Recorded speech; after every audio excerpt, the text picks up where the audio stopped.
सुप्रभात बच्चों।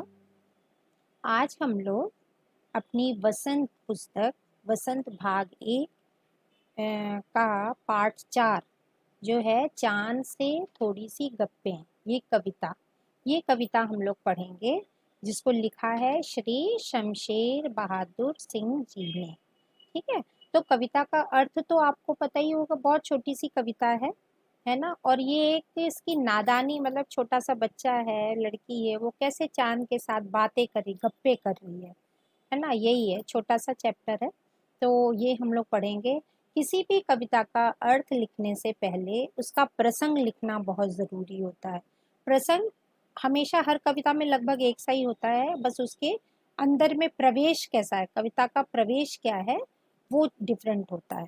तो जैसे ये कविता जो चांद से थोड़ी सी गप्पे हैं, इसका अगर हम प्रसंग लिखेंगे तो लिखेंगे प्रस्तुत कविता हमारी पाठ्य पुस्तक वसंत भाग 1 में संकलित कविता पाठ 4 चांद से थोड़ी सी गप्पे से ली गई हैं, जिसके कवि हैं श्री शमशेर बहादुर सिंह जी।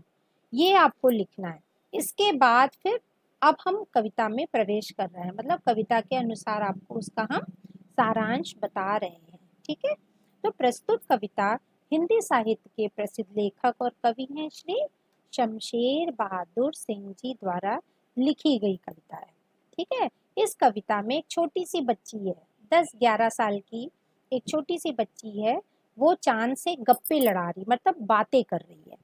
ठीक है, क्या बातें कर रही है, वो चांद से कह रही है कि तू तो, आप तो बिल्कुल गोल है, वैसे तो आप तो हमेशा गोल हैं, जैसे चंद्रमा कभी कैसा होता है, गोल होता है, पर थोड़े से तिरछे क्यों नजर आते हैं।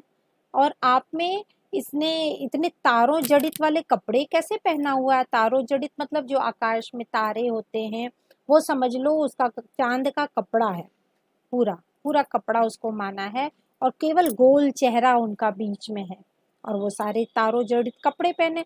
तो वो पूछ रही है चांद से कि यूं तो आप तो गोल हैं, पर तिरछे क्यों नजर आते हैं, और आपने इस तारों जड़ित आकाश का वस्त्र पहना हुआ है, और उसके बीच में आपका केवल गोरा चिट्टा गोल मटोल चेहरा दिखाई देता। कैसे, जैसे हम लोग जैसे मंकी कैप पहन लेते हैं, जैसे कोई ठंड में नहीं पहनते मंकी कैप, तो पूरा ढक जाता है, केवल इतना सा फेस दिखता है, तो समझ लो ये इतना सा फेस चांद है, और बाकी कपड़े अगर वन पीस पहन लो तारे जड़ित वाले, तो वो आपका वन पीस है, आकाश है नहीं। तो ऐसी चांद से वो बच्ची कह रही है छोटी सी कि आपका तो गोरा चिट्टा खाली गोल मटोल चेहरा ही दिखाई देता है, और क्या फिर आप जानते हैं क्या कि आपको कोई बीमारी हो गई है।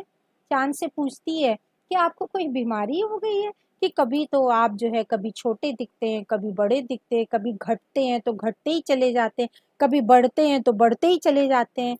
आप ऐसा तब तक करते हैं जब तक कि आप पूरा गोल नहीं बन जाते।